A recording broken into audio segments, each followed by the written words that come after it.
서울 도봉구 쌍문동에 위치한 공생선원에서는 명상 선으로 보다를 주제로 참선 입문반이 9월 4일 개강합니다. 참선은 일상의 삶 속에서 편안하고 안정된 마음을 갖출 수 있도록 이끌어줍니다. 몰입과 실참으로 텅 빈 충만을 체험해 보시기 바랍니다. 공생선원에서 마련한 참선 입문반의 자세한 내용은 서울전화 02-900-2448, 02-900-2448로 문의해 주시기 바랍니다.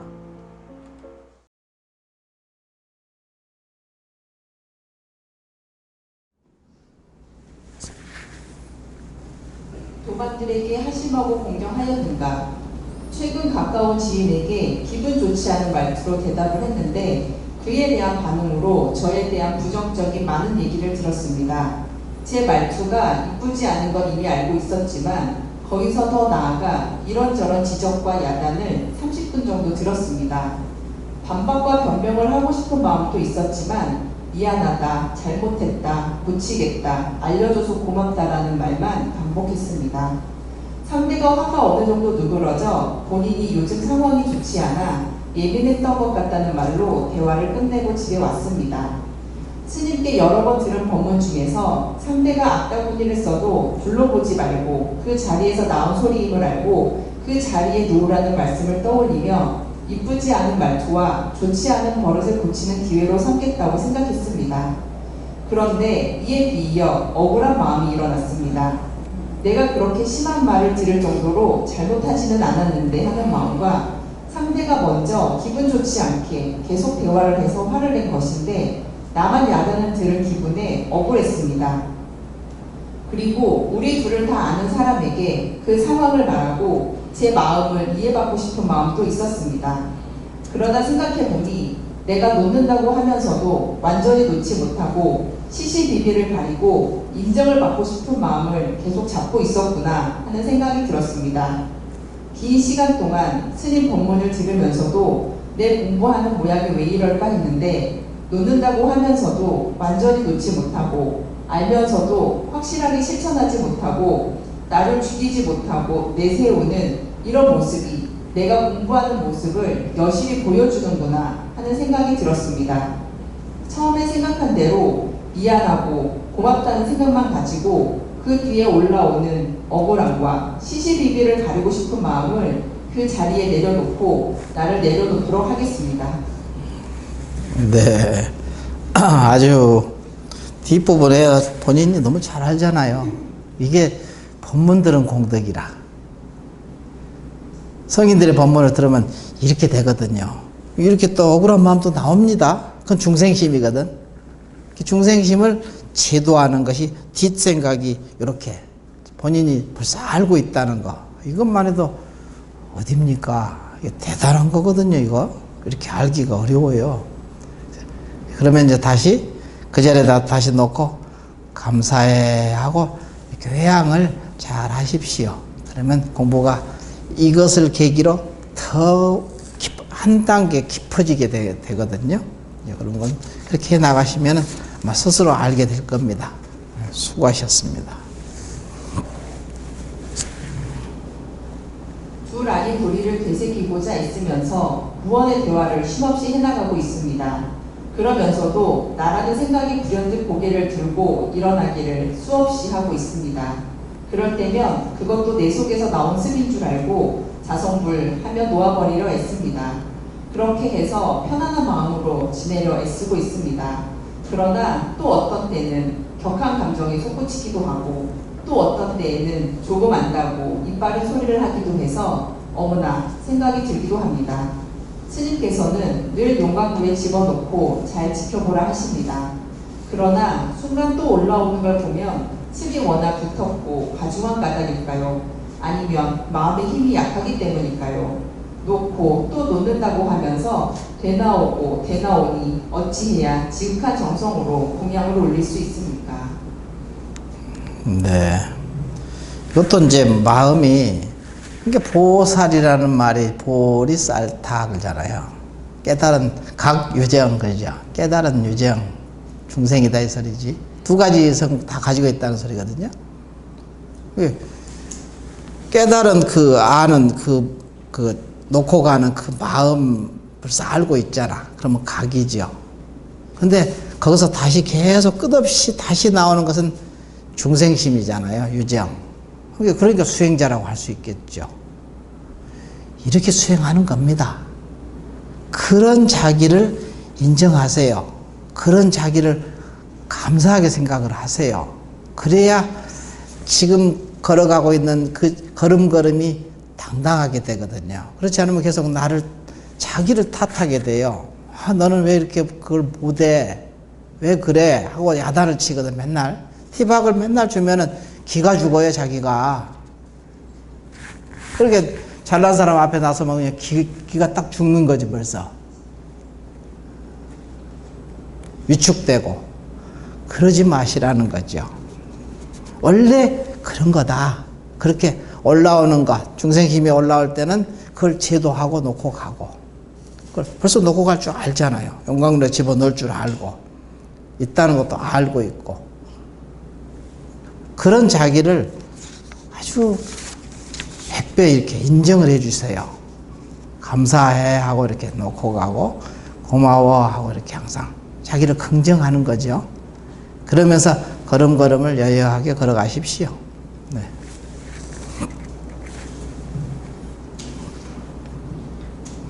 공공적척한 것이 나의 집이며 고향입니다. 쉬는 것을 떠나 무엇을 이룬다, 구한다는 것은 허망한 일입니다. 모든 것을 놓으면 고요해지고, 고요해지면 밝아집니다.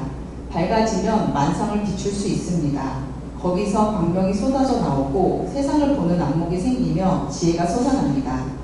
이번 주는 놓아라, 쉬어라 챕터와 조사선, 간어선 챕터 부분에 대한 법문이었다. 저번 주간에 안것 동안 낱낱이 놓고 쉬기, 동안거 가로문에 삼라만상 그대로가 내 마음의 나툼이라는 부분을 참고해보자 했기에 나름 실천을 해보고자 하였다. 몸이 아픈 부분을 놓고 쉬면서 둘러보는 마음이 문제의 원인이라는 생각이 들었고, 둘러보는 마음을 부리고 살았던 스스로가 참으로 어리석었구나 하는 생각이 올라왔고, 마음이 저절로 고개를 숙이고 참회의 마음이 올라왔다.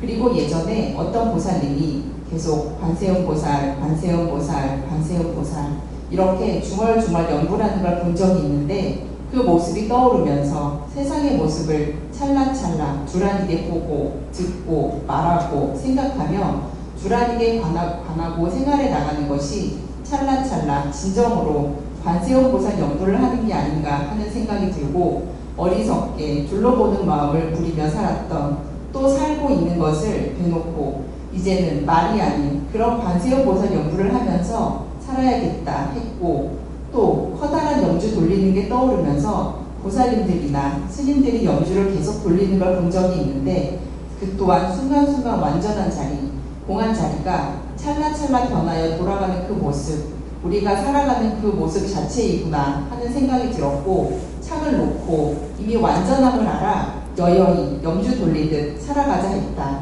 이후 생활을 하면서 전부 다 생활을 하는 것이 염주 돌아가듯 관세음 보살 연불하듯 하려는 스스로를 보았다. 네, 아주 수행자로서 참 멋있죠. 이게 이렇게 나간다면은. 이와 같이 이제 관세음 보살, 그러면 우리가 입으로만 관세음 보살 관세음하는 게 아니라 관세음 보살의 그 본체를 행하는 것이거든요. 연불을 하되 연불의 그 본체를 행해라 이렇게 그랬거든요. 달마 관심문에 보면은 그게 바로 여기서 이렇게 지금 찰나찰나 세상 돌아가는 찰나찰나 두란하게 보고 듣고 말하고 생각하며 두란하게 관하고 생활해 나가는 것이 찰나찰나 진정으로 관세음 보살 연불하는 것이 아닌가, 이 소리죠. 달마 스님이 하신 말씀 그대로 연불을 하되 연불의 본체를 행해라 그랬거든요. 그 말이 딱 생각이 납니다. 아주 잘하고 가십니다. 네. 요즘 회사에서도 저를 못 잡아서 죽는 사람들이 있고, 심지어 선원에서도 지적을 당해 괴로운 나날입니다. 몇 달 전부터 눈도 잘 안 보이니 생활도 답답한데 실수도 잦아져서 더 조심해야지 하는데 자꾸만 실수를 하니 서럽기도 합니다. 공부하라고 이런 게 닥쳤나 보다 여기고 주인공에 내려놓았는데 잘 안 되었습니다. 두 번째, 세 번째 화살을 맞으니 괴로웠습니다. 내 믿음이 부족하구나 했는데 아직 내가 왕 노릇을 못하지만 패자이기 때문에 정확하게 명령을 내리라는 큰 스님 법문을 들으니 그래 난 패자야 난 부처야 하며 다 내려놓고 마음이 좀 편해졌습니다. 내일 회사에 가서 닥치는 일도 주인공이 알아서 끌고 가겠지 했습니다.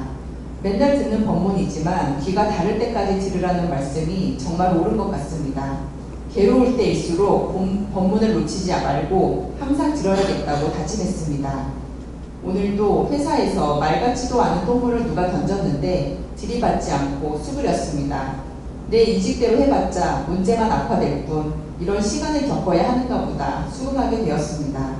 탈탈 털린 멘탈을 부여잡고 사무실에서 주인공 하다 보니 학창시절 제가 왕따를 주도했던 일이 떠올랐습니다. 불현듯 그 친구에게 미안한 마음이 들었습니다.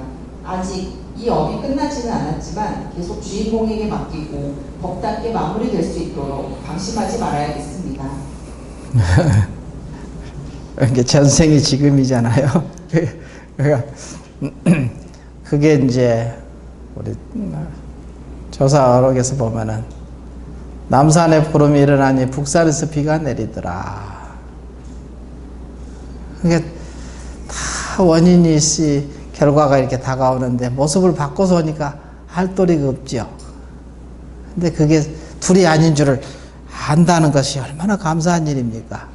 그만큼 아주 수승하죠. 똥물을 던진 사람이 수승한 게 아니라 똥물을 받고 그걸 여유롭게 그걸 잘 치우는 사람이 내가 왜 이걸 치워 이게 아니라 내가 잘 치워서 놓는 사람이 그게 멋진 사람이고 대장부고 아주 대단한 사람이죠. 수행자잖아요. 우리는 그런 멋진 삶을 우리는 걸어가면서 살아가고 있으니까 지금 예전에 그렇게 지었던 업식이 지금 다가온다는 것은 지금 갚는 거거든요. 전생이 지금이니까 지금 다 갚아서 이렇게 낱낱이 닦아 나간다면은 나중에는 부처님처럼 아주 깨끗한 청정한 물건이 저절로 될 것이라고 생각합니다. 아주 멋지게 살고 있습니다. 감사합니다.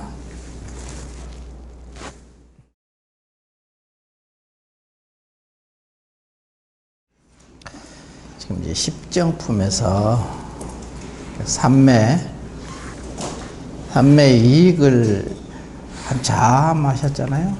삼매 이익이 얼마나 많은가. 맨 처음에 하면은 10천억의 이익이 있고, 이게 그냥 셀 수 없다는 소리지. 10천억의 이익이 있고, 여러 가지 공덕이 있고, 그 다음에 이제 재불에 섭수하는 이익이 있고, 재불에 혼염하시는 이익이 있다. 쭉 이렇게 진행해 왔거든요. 섭수라는 것은 이제 거두어 부처님께 속하게 하는 것을 이제 섭수한다고 하고, 혼염한다는 것은 부처님이 와서 힘이 와가지고 가피한다는 것, 가지하는 것이다 해서 혼염. 우리가 이제 깨달을 때, 깨달음에 들어갈 때는 재불에 모든 부처님의 혼염이 있어야 되고 섭수가 있어야 되거든요. 섭수하는 이익이 있어야지 깊이 깨달아 들어갈 수 있고, 부처님과 한 마음이 돼야 된다는 소지. 속하게 한다는 것이니까. 그 다음에 재불에 혼염하시는 혼염, 동시 혼염이거든요. 항상 일체 그 헤아릴 수 없는 동서남북 상하사유 시방의 모든 부처님의 재불보살에 혼염이 있어야 되는 거지. 내가 깨닫고 깊이 이치를 통달하는 것도 내 힘으로만 되는 게 아니고 그 재불의 모든 가지력, 가피해 주시는 그 힘, 그걸 보고 혼염이라 하거든요. 선혼염 재보살 하시며 선부촉제보살 하십니다 하듯이 그렇게 이제 혼염하시고 섭수하시고 그 다음에 혼염하시고 먼저 섭수를 해야 되겠죠. 그리고는 그 다음에 혼염을 해야 되겠지. 우리가 지금 공부해 오는지 지금 과정을 쭉 이렇게 밟아서 얘기하는 겁니다. 십정품에 그렇게 되면은 뭐가 되느냐? 아주 수승한 함을 얻는 거야. 아주 뛰어나게 된다. 이 세상에서 가장 뛰어나게 된다 이 소리지. 수승함을 얻는 그리고 이제 10가지 힘을 얻는, 그러면 이제 수승함을 얻게 되면 10가지 힘을 얻게 되거든요. 10가지 힘을 얻게 되면은 여기서 이제 얘기하는 능이 잘하는 10종 능이죠. 10가지 능력이 생기는 거지.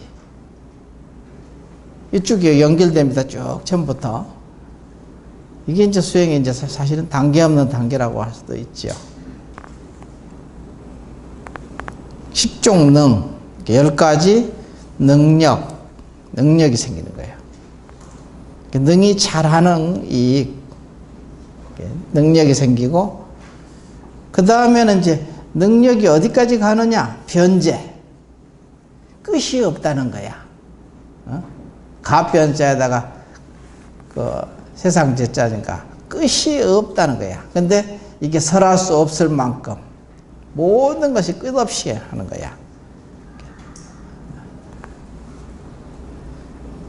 그 능력이 끝간데 없이 무한의 세계로 이제 쭉 간다는 소리지. 그 능력이 그냥 여기서만 능력을 발휘하는 게 아니라 그것이 이 시방 세계에 그냥 널리 퍼져 나간다는 소리지.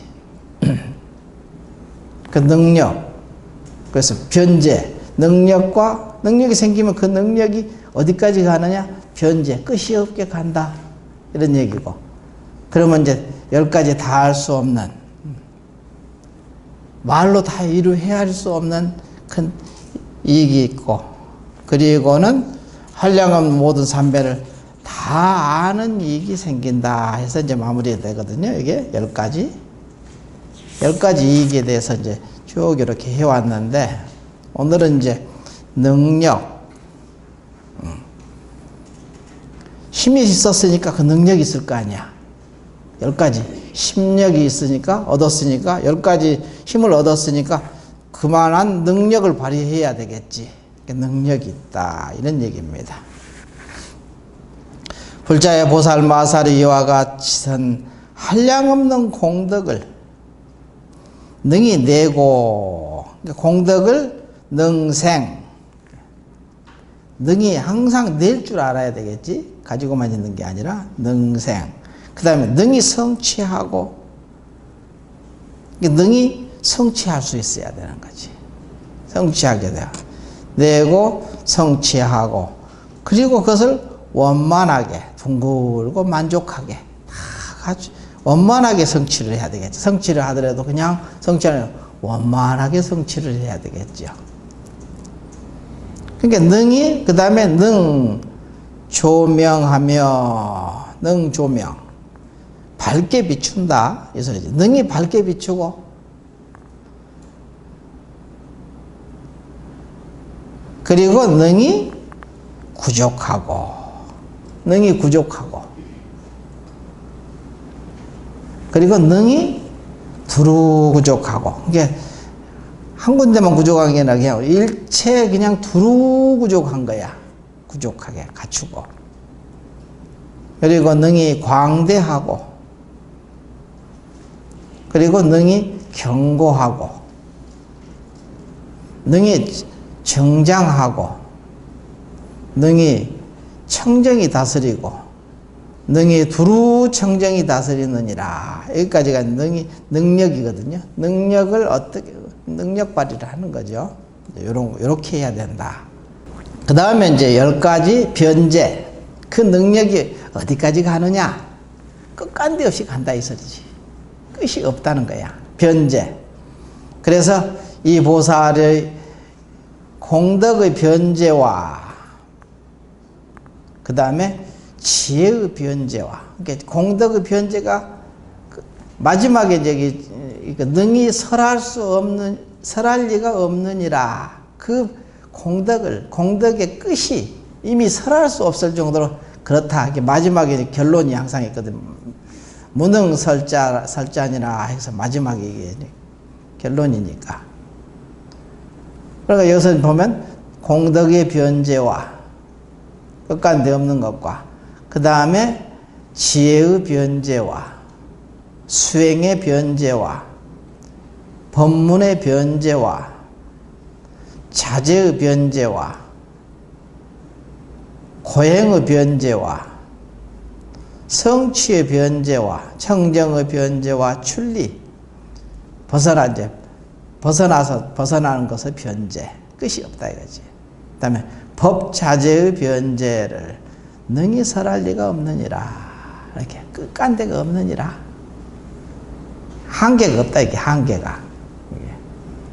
한계가 없이 그렇게 그 능력을 발휘한다 얘기거든. 여기서 능이고 능력이고 그 다음에 능력을 발휘하는 거 어디까지 발휘하느냐? 한계가 없다 이런 얘기거든요. 이것을 설할 리가 없느니라. 아무도 이렇게 말로 그것을 다 해낼 수 없느니라 이런 얘기거든. 이거를 다 이제 이치로 이해는 하더라도 이거를 다 알기는 어렵죠. 그러니까 이렇게 들어두는 거야. 그냥 우리가 어떻게 하겠어? 그냥 들어두는 거지. 그러면 나중에 여러분이 혹시라도 언제 그것을 체험하게 되면은 이 말씀이었구나. 이게 납득이 되는 거야. 성인의 법문이 자기하고 가슴에 와 닿게 돼. 지금은 이게 말로만 아는 거지 뭐. 이걸 어떻게 알겠어? 지금 성인이 말씀해 놓으셨으니까 그렇겠거니 하고 그냥 받아들일 뿐이야. 믿어 들어가는 거지. 공부는 항상 믿음으로부터 시작하거든, 공부는. 그래서 신, 해, 행, 중. 수행은 믿음이 근본입니다. 믿음에서 출발한 거야. 모든 수행은.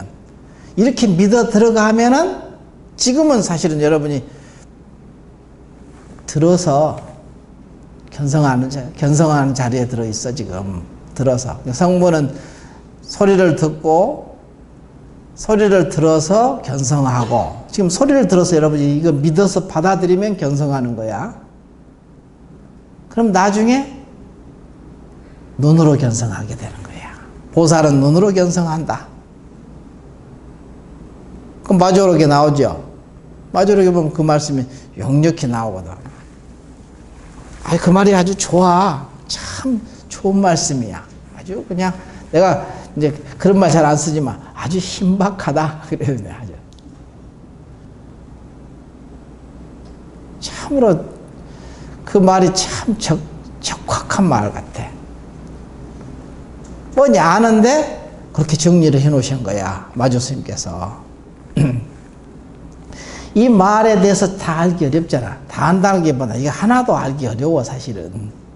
하나도 받아들여서 내가 그것을 완전하게 안다는 것은 불가능하지, 사실은.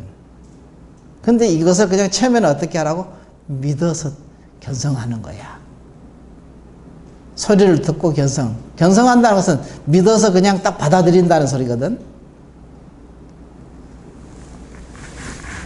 견성해봤자 뭐 알겠어요. 보는 것은 뭐야? 보고, 사실이 그러네? 그거야. 그럼 뭐가 생기겠어? 믿음이 생기겠지. 사실이 그러네 하고 분명하게 믿어지는 것이지. 뭐 더 이상 의심의 여지가 없잖아. 견성하면은. 그러니까 그렇게 사는 거야. 그렇게 확연히 알게 되면은, 보게 되면은 사실대로 그냥 사는 거예요. 근데 그것을 가로막는 게 있지. 뭐가? 업식이 가로막잖아. 그렇게 못 살게 하잖아. 업식대로 나를 끌고 가려고 하는 놈이 있고, 내가 그 전에 견성해서 성품을 보고 안 대로 그냥 살아가는 사람이 있고, 그건 힘이거든요.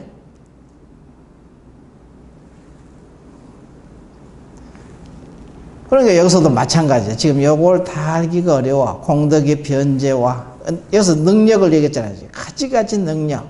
광대하고 경고하고 정정하고 청정하고 다 쭉 얘기했는데 이러한 능력이 끝이 없는 거야. 말 끝간데가 없다는 소리지. 어떻게 알겠어?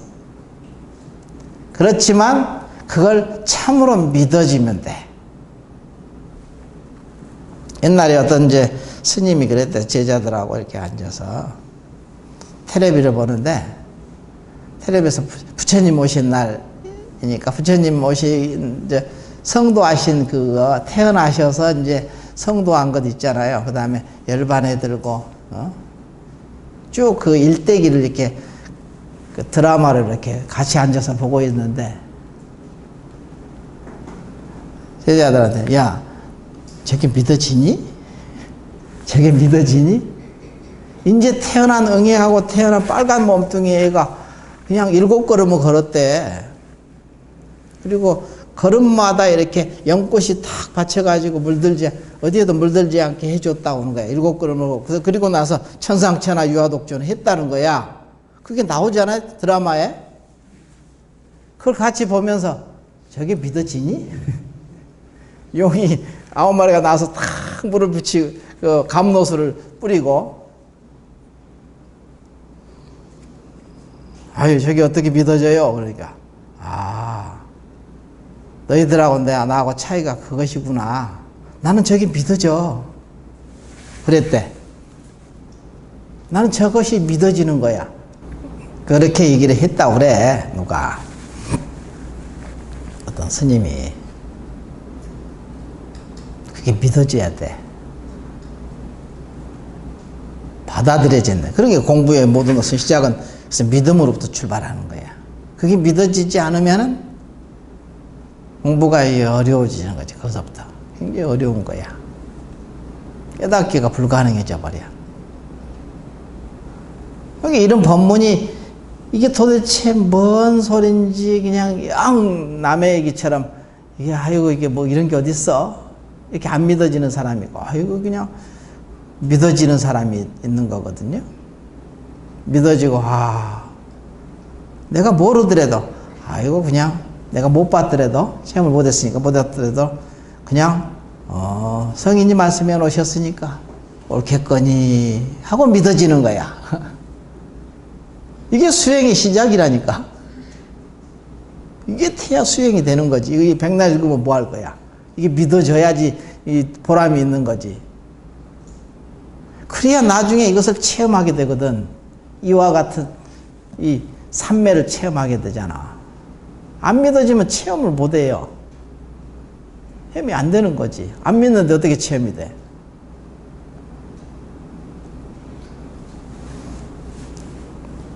그래서 다 이해되고 알아지는 것만 공부해서는 안 돼요. 이렇게 도대체 뭔 소리인지 모르는 것도 부지런히 듣고 그냥 믿어 들어가려고 애쓰는 거야. 그러면 나중에 반드시 체험하거든. 알게 돼. 아까 했잖아. 귀로 견성하면 믿어지면 이 소리거든요.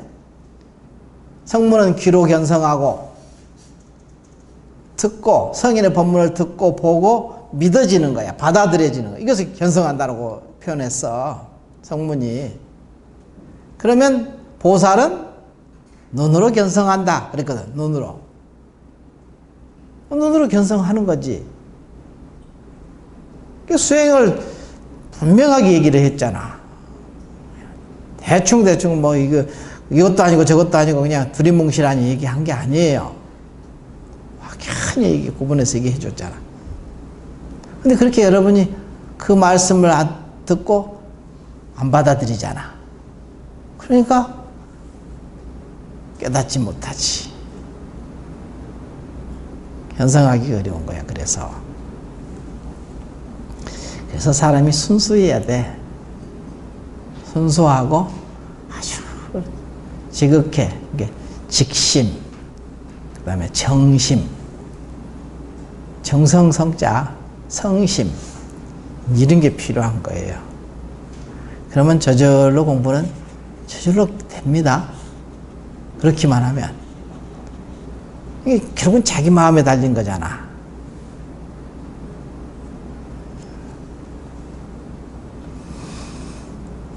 그래서 여기서도 이제 보면은 그 다음에 이제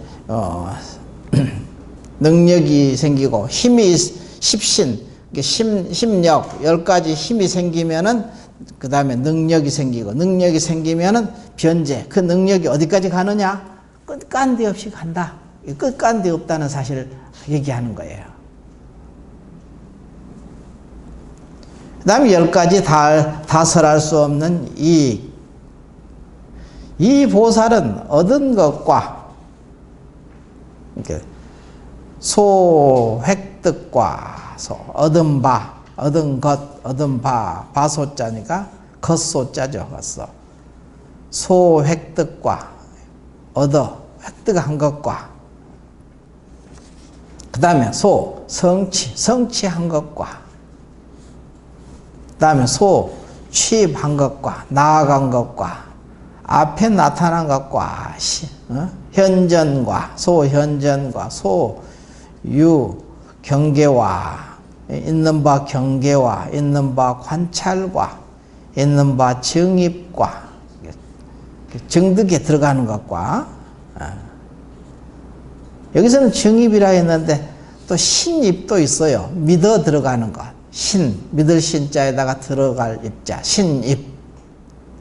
근데 이게 정입은 좀 다르죠. 믿어 들어가는 것은 이 화음으로 따지면 10주짜리거든요. 10신 10주. 지금은 등각의 자리거든. 그러니까 정입이라고 나오는 거야. 정득에 들어가는 것. 근데 10신 믿어 들어가는 자리하고 정입의 자리가 같을까 다를까? 묻는 내가 잘못이지.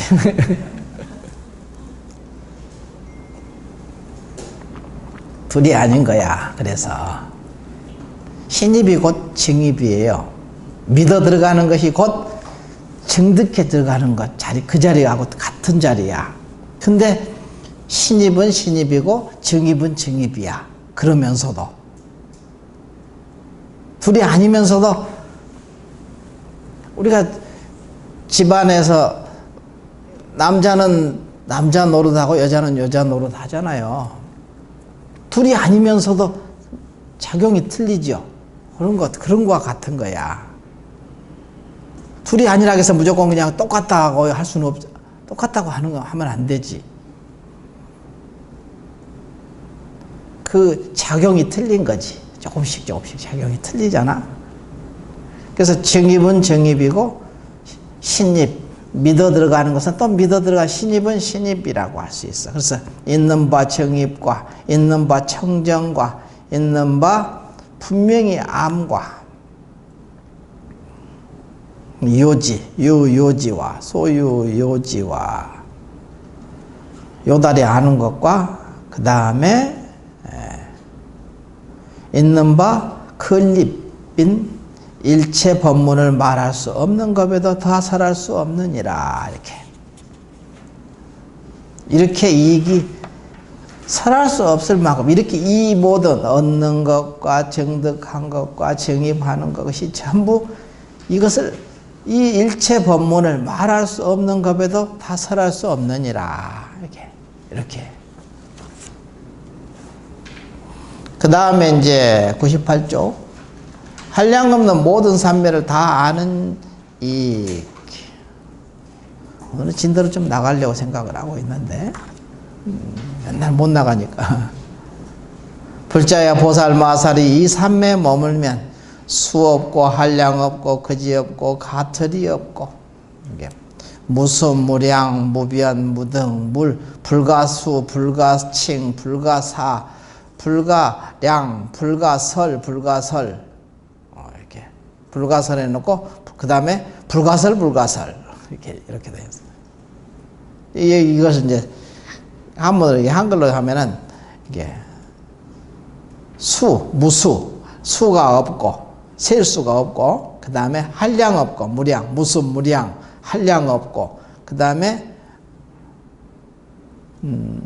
무량 무변 가가 없고 거지 없고 그 다음에 무등 가트리가 없고 셀 수가 없고 불과수 일컬을 수 없고 불가칭 일컬을 수 없고 생각할 수 없고 불가사. 생각할 수 없고 헤아릴 수 없고 말할 수 없고 그 다음에 말할 수 없이 말할 수 없는 이 모든 삼매를 분명히 아느니라. 이와 같은 삼매를 분명히 아느니라 이랬단 말이야.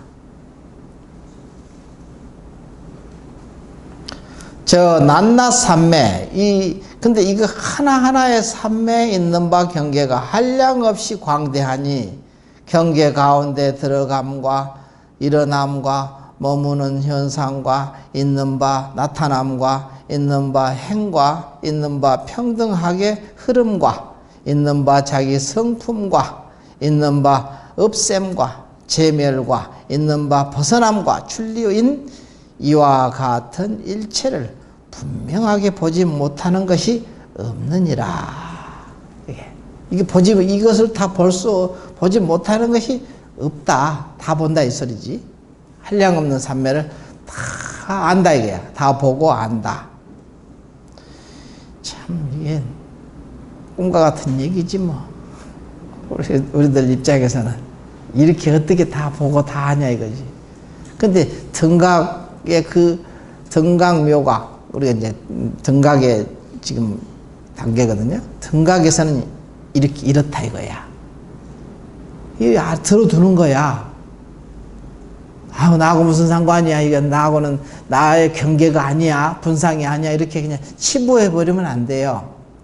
이미 이러한 경계를 여러분이 가지고 있는 거예요. 근데 내가 아직 못 쫓아가는 거지. 이 현재의식이. 못 쫓아가니까 그냥 이게 도대체 뭔 소리야. 꿈과 같은 얘기지 뭐. 그야말로. 근데 그런 꿈과 같은 얘기가 어느 때 눈앞에 펼쳐져. 그럴 때가 있어요. 그럼 이게 해석이 안 돼. 펼쳐져도. 하도 공부를 좀 해보려고 하니까 그냥 이제 그 자리에서 이것도 한번 맛 좀 볼래 하고 한번 가끔 이렇게 보여주거든. 그 자리에서. 그것도 그 자리에서 하는 것이지. 내가 이제 공부한 거 이제 써온 거 보니까 현재 의식은 못 쫓아가는데 이게 자기는 알더라고. 그러니까 뭘 생각하다가 이건 내가 뭐 어떻게 이걸 알아 하는데 그 경계에서 물러서지 않고 다시 주인공 하고 이게 맡기고 하니까 그 자리에서 탁 작용 나오잖아. 처음에는 이게 내가 정신이 분열됐나? 딱 생각을 내는데 갑자기 여기서 말이 탁 쏟아져 나오는 거야. 그럼 이게 정신적으로 이게 분열된 것 같잖아. 정신이 분열됐나 하고 자기가 하고 오다가 어느 날 이게 바로 그 자리에서 하는 것이구나. 자칫 하면은 정신분열이라고 알게 돼. 근데 자기가 그걸 알잖아. 그러면서 눈에서 눈물이 쏟아져 내리면서 그렇다고 그래. 썼더라고 이렇게. 공부하는 과정이. 그만큼 공부하려고 또 애쓰니까 그 자리에서 이렇게 맛을 보게 나오잖아. 근데 갑자기 튀어나오니까 그냥 갑자기 감당이 안 된 거지 이게. 갑자기 튀어나오잖아 거기서. 그러니까 이게 도대체 뭘까 하고 그냥 자기가 평소에 자기 아르마리로서 요걸 보니까 이게 정신분열 아니야? 이거? 요렇게 이제 자기가 생각을 하다가 다시 모르겠다 하고 놓고 가고 또 오다 보니까 알아지는 거지. 그렇구나. 그 자리에서 참으로 모든 것이 다 그 자리에서 이렇게 낱낱이 나를 끌고 가고 있구나. 이거 알게 되는 거야. 100% 다 그 해석을 다 못하지. 그렇다고 그 사람이 다 안 거 아니거든. 그냥 그 자리에서 이렇게 가지래. 아까 있었잖아요. 혼념합니다. 가지, 가피력. 성인이 가지를 해주시는 거야. 가피력을 주시는 것이거든. 그럼 그걸 감당을 못하면 이게 자기가 못 받아들여요. 자기가 그만큼 그릇이 커야 받아들일 수 있지. 그러니까 이런 법문을 계속 들어두면은 벌써 역량이 벌써 커진 거야. 어느 때 갑자기 어떤 경계 속에서 딱 그 자리에서 딱 드러날 때, 아, 이 말씀, 이것이 바로 그것이었네? 하고 이게 알게 되는 거야. 깨닫게 되는 거지. 참으로 그렇구나. 그러니까 저절로 감사해. 하고 이렇게 알게, 두라니게 딱 깨달아 들어가죠. 뭘 보여지고 들려지고 이런 것이 중요한 게 아니라 그걸 가지고 내가 어떻게 깨달아 들어갈 거냐, 이 문제가 가장 중요한 부분이거든. 보고 듣고 이게 하는 것이 중요한 게 아니에요. 무당들이 뭐 안 보는 거 다 보고 그냥 듣고 하는데 그 깨달은 사람이 아니잖아. 남의 소리 하는 거지 뭐. 둘로 분별해서 보니까 끝없이 분별해서 보잖아. 따로 보고. 그러니까 깨달음하고는 영 거리가 멀어. 그 사람들은 그게 어려운 일이야. 두라니게 들어가기가 참 어려운 일이라. 여러분은 체험하기가 참 어려운 일이고.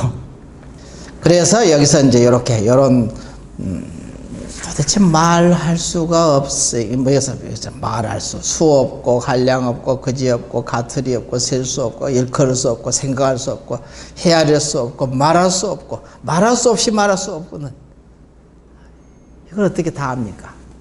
모르는 거지. 그런데 그냥 들어두는 거야. 그럼 나중에 이거를 이해해서 아는 게 아니야. 그냥 보고 알아버려. 보고 그냥 납득이 되는 거야. 딱 보자마자 그거 그렇구나. 알게 돼 그냥. 이건 이론으로 얘기하는 게 아니에요. 논리로 얘기하는 게 아니고 그냥 딱 봐버리면 끝이잖아. 근데 이걸 안 봐놓으면은 눈에 딱 나타나면 이게 뭔지 해석을 못 하는 거야. 전혀 뭐 엉뚱한, 아까 이게 정신분열이야 내가 지금? 분열증이 지금 떨어졌나? 이렇게 돼버린다니까.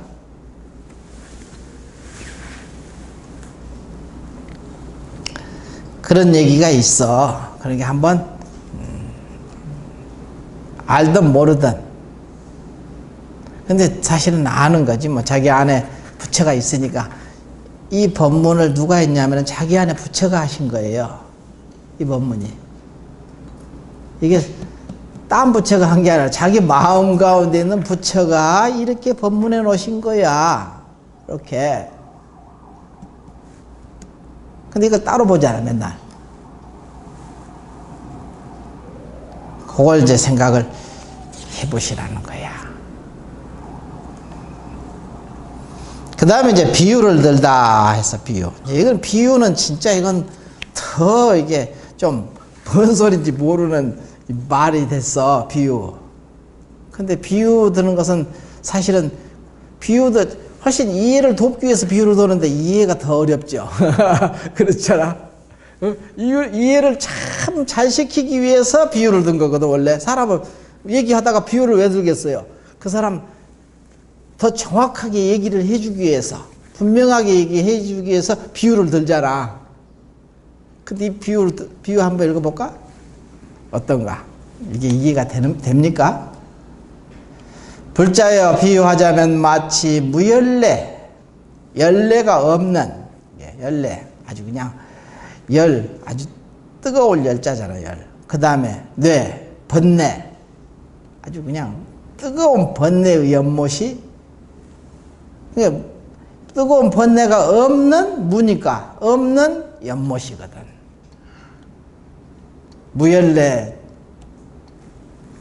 무열례 지죠, 지. 연못 지자니까, 연못. 근데 여기를 이제 뭐라냐면, 안욕달지라고도 하고요. 안욕달 산맥산보리, 안욕달 산맥산, 안욕달 산맥산보리에 지, 연못 지자가 썼거든. 한문으로. 앞에서는 사실, 화엄경에 앞에서 나왔었어요. 안욕달지라는 말이 나왔습니다. 그것이 안욕달지를 여기서 무열례의 연못이라고 하는 거야. 무열례의 연못이라고. 여기서는 달리 이름을 달리 했는데 앞에서는 안욕달지라고 했어. 안욕달 산맥산 보리의 연못. 안욕달 산맥산 보리가 뭡니까? 완전한 깨달음, 정등각 자리잖아요. 완전한 깨달음의 자리. 그러면 이게 무슨 연못이냐면 진리의 연못이라고 해도 돼. 진리의 연못. 무열례의 연못의 큰 용왕의 궁전에서. 근데 여기서 큰 용왕의 궁전 안에 있는 무열례 연못이라는 곳에서. 진리의 연못이죠. 이게 열례가 없으니까 시원하잖아. 열례잖아, 열례. 뜨거운 번뇌가 없는 거지. 뜨거운 번뇌가 없으려면 어떻게 해야 되지?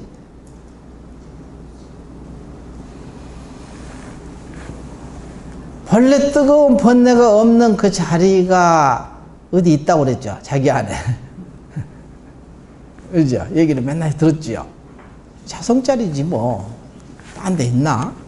무열례 연못이 자기 마음 가운데 있어. 딴 데 있는 게 아니야. 큰 용왕의 궁전에서 네 강이, 사방에서 네 개의 강이 흘러나오는데, 이 연못에서 물이 흘러나오거든요. 흘러내려서 강이 되잖아요. 예를 들어서 저기 백두산 천지에서 거기서 물이 나와가지고 압록강으로 가고 두만강으로 가고 그러잖아. 그럼 그게 그 자리야. 우리 저 홍천 가면 홍천관 발원지라고 있더만. 우리가 올라가는데 율전지 거기 홍천강 발원지죠. 거기가 이름이 홍천강 발원지라고 돼 있어요. 거기서부터 홍천강이 시작하는 거예요. 우리나라 이제 압록강과 두만강이 발원지가 백두산 천지예요. 거기서부터 출발해요. 동쪽으로는 두만강이고 서쪽으로는 이제 압록강이지.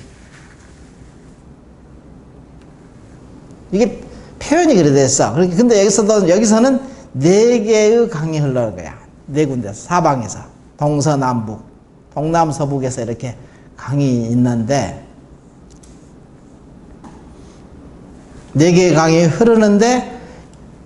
흘러나오는데, 혼탁하지도 않고, 잡난하지도 않고, 더러움이 없고, 빛이 깨끗하기가 마치 허공과 같으며, 그 연못의 사면에, 내면에서 각각 한 개의 어기가 있고, 구멍이 있다 이거야. 거기서 나오는 거야, 전부 다.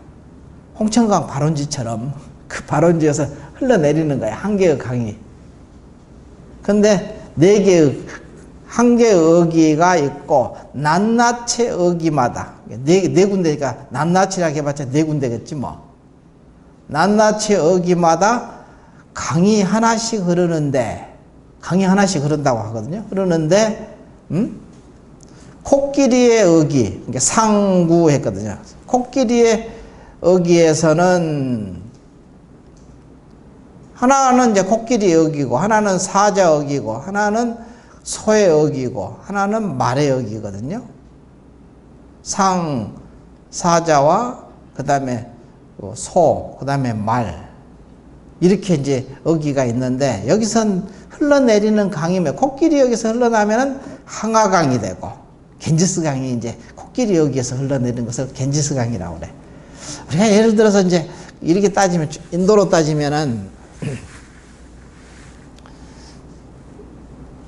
히말라야 산 있잖아. 히말라야가 그 발원지잖아요. 겐지스강의 발원지는 히말라야거든요. 히말라야 그 산이죠. 거기서 그 빙하가 녹아가지고 점점 해서 겐지스강으로 쭉 가면 인도로 이렇게 쭉 내려가잖아. 겐지스강. 티베트를 거쳐서 인도로 거쳐서.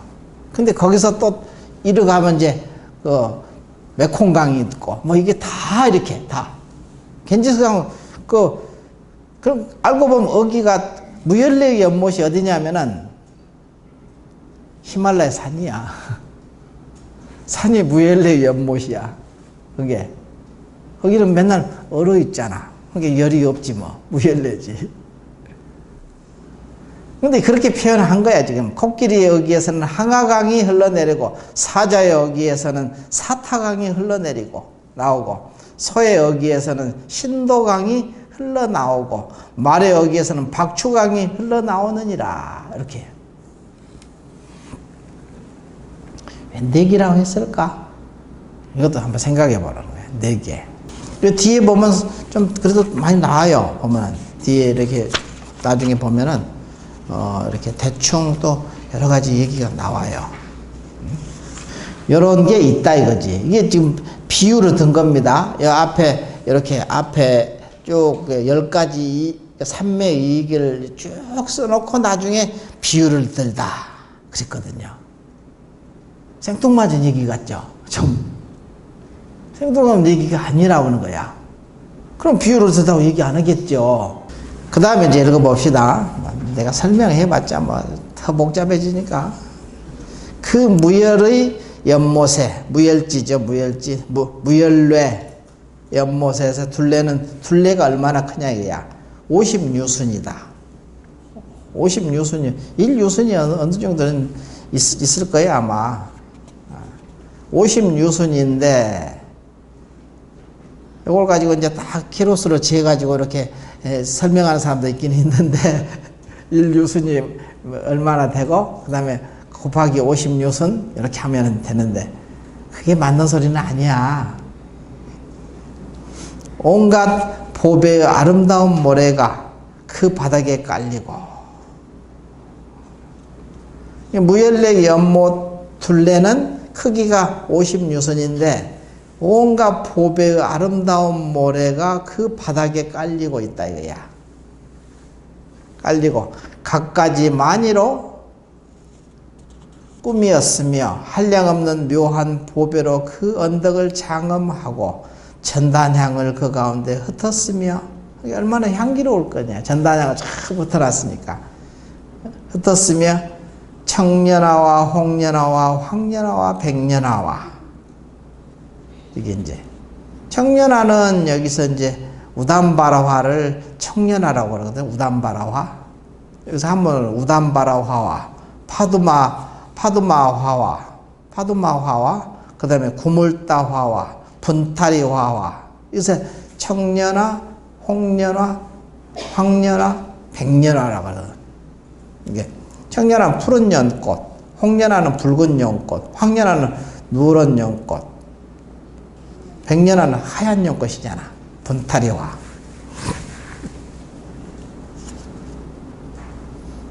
와, 그리고 그 외에 다른 보배꽃들이 가득히 피어 실바람이 아주 그냥 실바람이 이렇게 아주 그냥 산들산들하는 바람이 나온다 이거죠.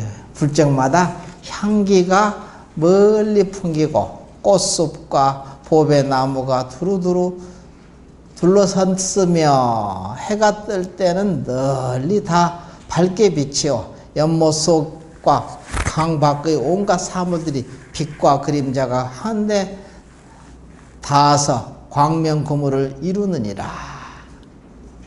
광명구물이라는 것도 알죠? 여러분 햇빛이 비치면 이렇게 쏟아져 들어올 때는 그물처럼 쫙 이렇게 들어오죠. 그 문틈에서 이렇게 빛이 쏟아져 들어올 때 광명 그물처럼 오잖아. 그게 광명 그물이거든요. 광명이 전부 그물처럼 이렇게 가는 거야. 광명 그물을 이루느니라. 이와 같은 여러 물건이 멀거나 가깝거나 높거나 낮거나 넓거나 좁거나 크거나 작거나 내지 가장 작은 모래와 먼지까지도 모두 보배 광명에 밝게 비치며 그 가운데 모두 햇빛을 받아 그림자가 나타나고 또한 다시 서로서로 비치어 영상이 나타나나 이와 같은 모든 그림자가 늘지도 않고 줄지도 않으며 합하지도 않고 흩어지지도 아니하여 모두 본바탕대로 분명히 볼 수 있느니라. 아이, 참, 뭔지 모르지만 하여간 좋은 말씀, 아주 그냥 말씀을 잘 써놨네. 이런 것을 볼 수 있으면은, 아이, 얼마나 좋을까. 이런 걸 다 볼 수 있으면은, 아주 그냥 뭐, 천상세계를 얘기하는지도 모르겠지. 이렇게 들어두는 거야. 들어서 믿어서 받아들이는 거지. 그러면 이거를 여러분이 나중에 알게 돼. 깨닫게 되고 보게 되고 가보게 돼. 가볼 수도 있어요. 근데 지금 이 자리에서도 아마 깨달은 사람은 보겠지 뭐. 완전하게 깨달은 분은 볼 수 있겠지. 그 다음에 이제 비유에 대하여 합하여 밝히다. 요거는 이제 앞에서 비유한 것을 다시 이렇게 법답게 다시 해석을 하는 거예요. 보세요. 불자여 무열의 큰 연못에서 네 어기로부터 네 강이 흘러서 큰 바다에 들어가듯이 보살마살도 또한 그와 같아서 네 가지 변제로서 사변제가 나오거든요. 네 가지 변제. 네 가지 변제로부터 모든 행을 흘러내어 구경에는 일체 지혜의 바다로 들어가느니라. 일체 지혜의 바다로 들어간다. 그러니까 이렇게 깨달은 분은 이 세상이 지혜의 바다라고 그래. 깨닫지 못한 사람은 이 세상을 고해의 바다라고 그래. 이렇게 깨달은 분들은 이 세상을 지혜의 바다야. 전부 지혜를 정장시키는 전부 그냥 지혜로 가득 차 있는 바다로 받아들이는 거예요. 앞에서도 사실 바다가 있었죠. 그 무슨 바다. 그 바다라는 것은 많다는 의미거든요. 바다. 응? 바다라는 말 자체가 아까 앞에서도 나왔잖아. 바다를 얻고 무슨 가지가지 10가지 바다가 다 나왔었잖아. 안 배웠나? 모른 척 하네. 그 헤아릴 수 없는 그 바다를 다 여기서 10가지 바다를 얻은 이익 있잖아. 이 바다라는 게 바로 이제 그 바다를 얘기하는, 우리 세상을 얘기하는 거예요. 바다가. 근데 깨달은 사람은 이 세상을 지혜의 바다로 보는 거야. 그러니까 조금 고통스러운 일이 벌어져도 저게 지혜의 바다의 작용인 줄 알기 때문에 고통으로 인식하지 않아. 그냥 그걸 잘 받아들여서 지혜를 내가 정장시키는 아주 좋은 재료로 생각하는 거야. 그러니까 그게 고통이 아니지 이미. 힘들어도 힘들다고 얘기 안 하는 이유가 그 소리예요. 그걸 통해서 깊은 지혜를 얻잖아. 그래서 그게 그러니까 바다거든요. 그래서 여기서도 보면 이제 모든 변제, 사변제가 나오거든. 변제. 여기 보니까 나오더라고. 이게 내가 책을 보니까 네 가지 사무의 변이라고 중생을 교화하는 데 필요한 네 가지 걸림없는 변제, 사무의 변을 이렇게 여기서 있잖아요. 네 가지 변제라고 나오잖아. 사무의 변 나오죠? 사무의 변. 네 가지 변제로부터 모든 행을 흘러내어 구경에는 일체 지혜의 바다에 들어가느니라 이러거든요. 사무의 변이라는 것은 뭐냐면은 네 가지.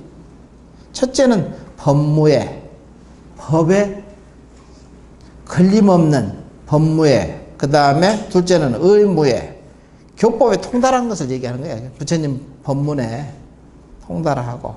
그 다음에 의무에 온갖 교법의 교의, 그 뜻을 통달하는 것을 무예. 무예라는 것은 통달했기 때문에 무예 걸림이 없거든요.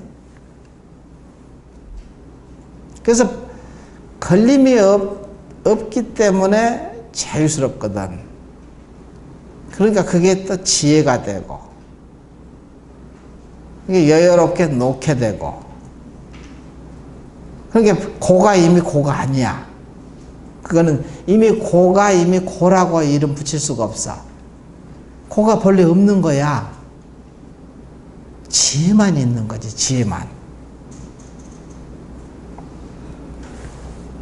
어떤 사람은 그거 가지고 막 죽기 살기, 아이고 죽겠네 살겠네 하고 막 목숨을 끊느니 마느니 막 이런 아주 극단적인 표현을 쓰잖아요. 작용도 하고, 그래도 그렇게 해버리기도 하고. 근데 조금만 다른 입장에서 보면은 진짜 아무 일도 아닌데 그렇게 크게 받아들여지거든요. 그래서 세상살이 보면 그러죠. 그런 사람 많잖아. 조금 벗어나야지 되거든요. 벗어나서 보게 되면은 참으로 이게 쓰는 물건인데, 좋아하고 싫어하는데 딱 거기 붙어버리면은 거기 목숨 거는 거야. 죽기도 하고 살기도 하고 막 죽느니 사느니 하고 그러거든요. 근데 조금 벗어나서 보면은 진짜 그야말로 쓰는 물건이거든, 그것이. 근데 쓰는 물건이 아니라 그것이 나라고 생각을 해버려. 집착하고 애착하고 싫어하고 좋아하고 이게 그냥 딱 달라붙으니까 고통으로 꽉 차야지. 고통으로 그냥 진 누르니까 그 고통이 못 이겨서 결국은 자살도 하고 뭐 여러 가지 죽게 되고 하고 그러잖아요. 알고 보면 별일도 아닌데. 그래서 첫 번째 법무예, 그 다음에 의무예, 그 다음에 사무예. 사랑해서 말씀 사니까 여러 가지 말하는 거, 법문을 이렇게 말하는 것이 아주 통달한 거야. 여기 좀 어려운 것 같아. 내가 이거 잘 못해요. 사람 보면 착착 거기 맞춰서 이렇게 얘기를 착착 해야 되는데 그런 능력이 부족해. 내가 보니까 이게 좀 부족하다는 소리지. 내가 자유자재하기 못해. 무예가 안 돼. 무예가 사무예, 말씀 사자에다가 무예거든요. 여러 가지 말을 알아 통달하지 못함이 없는 것을 말한다. 넷째는 요설무예, 아주 온갖 교법을 잘 알아서 온갖 중생이 알아듣기 좋게 얘기하는 것. 요설무예가 이 네 가지가 사무예라고 그래. 사무예 변제. 여기서 얘기하는 이제 그 소리예요. 사무의 변제. 네 가지 변제로서 모든 행을 흘러내어 구경에는 일체 지혜의 바다로 들어가느니라. 이렇게. 그 말 이제. 아까 네 가지, 코끼리 어기, 그 다음에, 사자 어기, 말 어기, 소 어기에서 물이 나온다고 했잖아. 작용이거든. 사자와 같이 작용하고 코끼리처럼 작용하고 말처럼 작용하고 소처럼 작용해서 나오는 이게 흘러내려간다 이거지. 그 다음에 이제 뭐냐면 마치 항아강의 101조 큰 강이 은빛인 코끼리 어기에서 은모래가 흘러내리듯이 항아강에 이제 항아의 큰 강이라는 것은 은빛 코끼리 어기에서 은모래가 흘러내린다. 은으로 된 모래가 흘러내리고 보살 마살도 또한 그와 같아서 뜻을 잘 아는 변제로서, 그러니까 의변제죠. 아까 사변제 중에서 의변제 있었죠. 의변제로서 일체 열애가 말씀하신 일체의 뜻의 문, 일체의 문을 설하여 일체 청정한 흰 법을 내어서, 청정한 흰 법을 내어서 구경에는 걸림이 없는 지혜바다에 들어가느니라.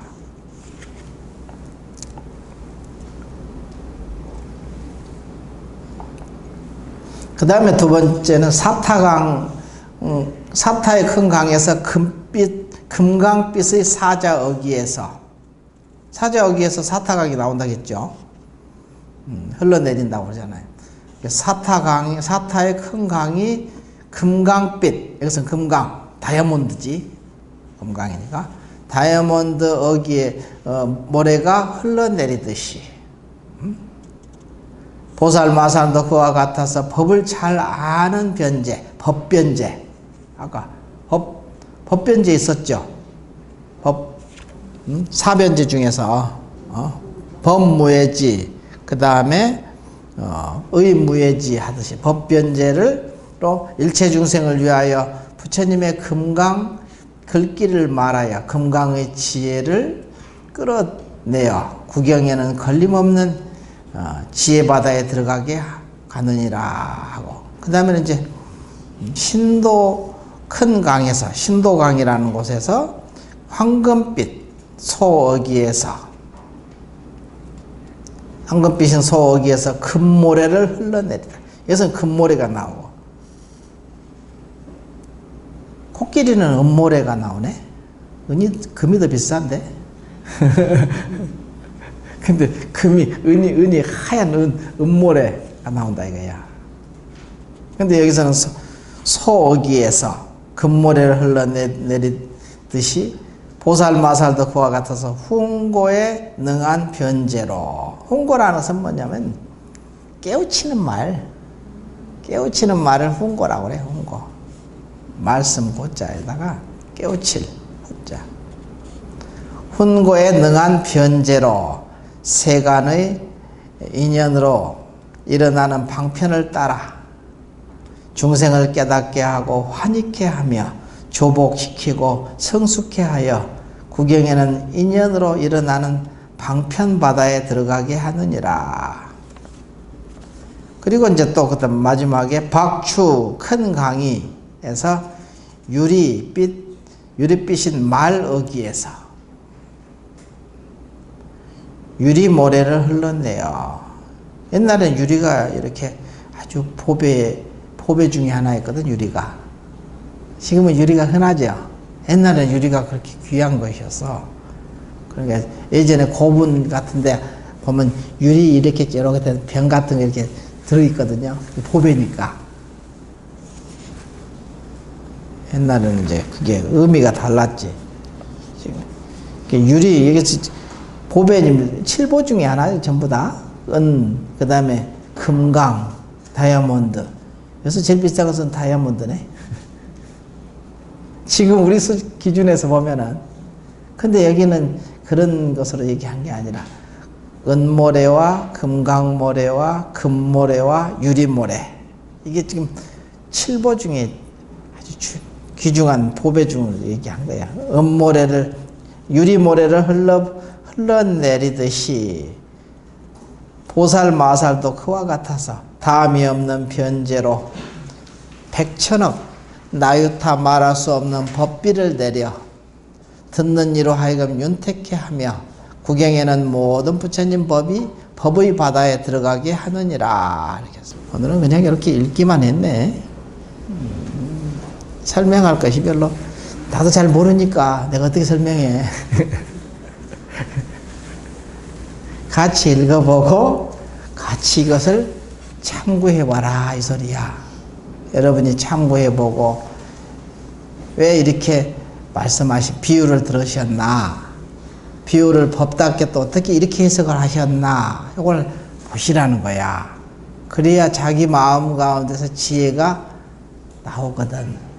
그럼 아까 해서 지혜의 바다로, 일체 지혜의 바다로 들어가서 지혜의 맛을 여러분이 보게 되는 거야.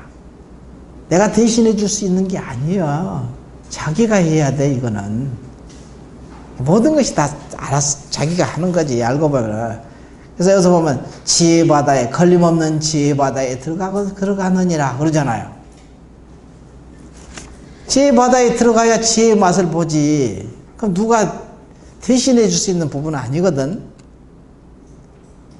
스스로 깊이 믿고 거기다 의지하고 믿어야 돼. 첫째는 무조건 성인의 말씀을 그냥 옳겠거니 하고 믿어. 그냥 방법이 없어.